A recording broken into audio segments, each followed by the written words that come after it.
Oh, sorry. Bad PC problems. Been asked to do this, chappy. Oh, sorry, Starscream we're in. Should I start off with that? Yeah, I will do. Here we go, look.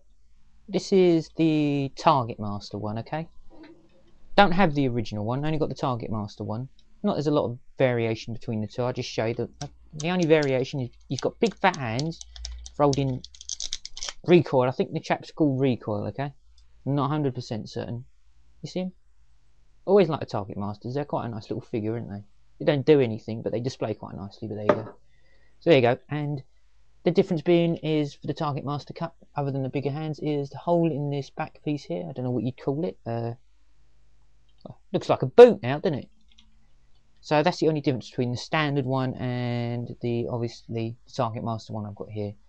A bit about his character, I suppose I should do really. Arrives in the movie. Apparently he's been there all the time. You've never seen him in season 1 or 2, and all of a sudden he's a well-known Autobot fighter, a warrior, and he's been fighting on the Autobot cause for millions and millions of years, but we never heard of him till the movie.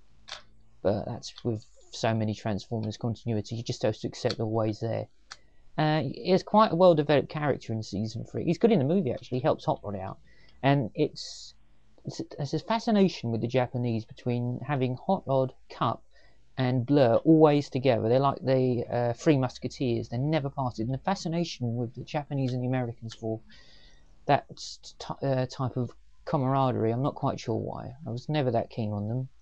I mean, I think my favourite's probably Blur, only because he seems to be the less popular. That's probably not really a very good reason for liking him, but there you go. But as I said, Cup was in the movie. He's a good character in the movie, and he's well developed in the comics. Especially there's the English ones they did, the little black and white books they've released now of the manga, and it's sort of like the second story in the actual comic. And there's a really good one with Cup in it, where he's having bad dreams or nightmares, and he single-handedly fights off this alien intrusion. I can't actually remember the name of the particular comic or the story, to be honest. Was it Cup's Nightmare Dream something wrong? You probably know what I'm on about more so than me. Anyway, so he's well developed, and he makes it through, as I said, season 3. He makes it into the Headmasters, obviously, because he becomes a Target Master. And he makes it into the Takara Headmasters show, where Cup, there's only one of him, Cup, Hot Rod, and Blur, sort of like part the way through the show. Hot Rod doesn't like the responsibilities because Optimus Prime's died early, and the three of them bugger off to look for other things to do. Yeah, probably irritate somebody else. With Wheelie probably coming with. No, actually he stays behind, doesn't he? Single-handedly up to them to irritate everyone. But as I said, I like Cup a little bit. He's not a bad character. As I said, in toy mode, talk about the toy, he looks like a wheelbarrow. As I said, when they were making the Transformers for the actual movie, the actual characters and the transformations and the vehicle modes were made before the toys, so the toys had to be modelled on the actual movie or artist renderings of the actual figures. So unfortunately with Cup, I'm afraid he was left short, and they resembled him on a wheelbarrow or a shopping trolley, maybe. Shopping trolley. I suppose you have a shopping trolley, be a baby seat at the back. Anyway, I transformed the toy for you because I'm rambling, and I like to ramble, but it doesn't do me a lot of good, does it? Look, his hands pop out the bottom here. I think they do. Yeah, they do. Come on. Oh, I wish I hadn't. No, push that back and then they pull round. I think they pull round anyway. There we go. And we go, and they sort of like pivot round on themselves, and he pops over here, and this bit pushes back. We've got his head. He's an ugly swine, isn't he?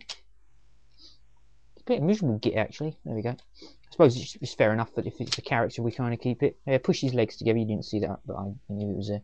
And you push his feet up and pull them down, which I made the mistake of not doing the first time, because on the instruction it just says to push them. Okay. On the instructions it says take his feet, and I'm in the way of the light now. This is not working. Here we go. Look. There's his foot. And it says in the instructions to push it and then pull it up. Well, if you do that, he has a slight problem with his variation of feet. He can't stand up, so you do actually have to push them down into place, and then we can stand up. I don't mind the toy. I mean, Oh dear, I'm sorry, I've angled it bad with the light. It's a bit over there. Yeah, look, his face, look. It looks like somebody sat on his head. It looks like Crichton out of Red Dwarf. He really looks miserable, more so than the actual character in the movie and the series. And his arms come too far down. Look, I mean, your arms don't come out the side of your body, do they? That means you'd be like that. And anyway, I mean, he's not too bad. You can't really pose him. You don't do a lot. He just stands there and shake harder, boy. And that's it. His head doesn't even move. And the biggest flaw with Kup is if you look at him, he's only got half a head. What happens to the other half? Ah, poor chap. Anyway, other than the Target Master one, there's only been one variation, which is eHobbies exclusive, and that's Orion Pax. Okay, so here we have Orion Pax. So we know the story about Orion Pax. It's Optimus Prime before he gets turned to Optimus Prime, when he takes him to Alphatron and he rebuilds him as a leader of the Autobots. But beforehand, he's this Dumbo called Orion Pax, and for some reason they thought that Orion Pax looked very similar to Kup, so we'll repaint Kup and we'll have Orion Pax. We don't really, do we? Well, he's similar. He's probably the closest resemblance to Orion Pax out of all the Transformers. But even so, it's a big stretch of the imagination, okay? But suppose if you're going to go by the actual storyline that Kup's an old Cybertronian, then Orion Pax is obviously a very old Cybertronian because they think he's before Kup, so who else better to pick? That makes sense to me. I hope it does to you. Anyway, there you go. That's a brief history of Kup and the incarnations of the actual toy. So I hope that was some help. Be doing some more soon. I'll try and do a bit more often than I've been doing. I can't say as I've been particularly busy. I'm just a bit lazy. So I'll see you all out there, and take care.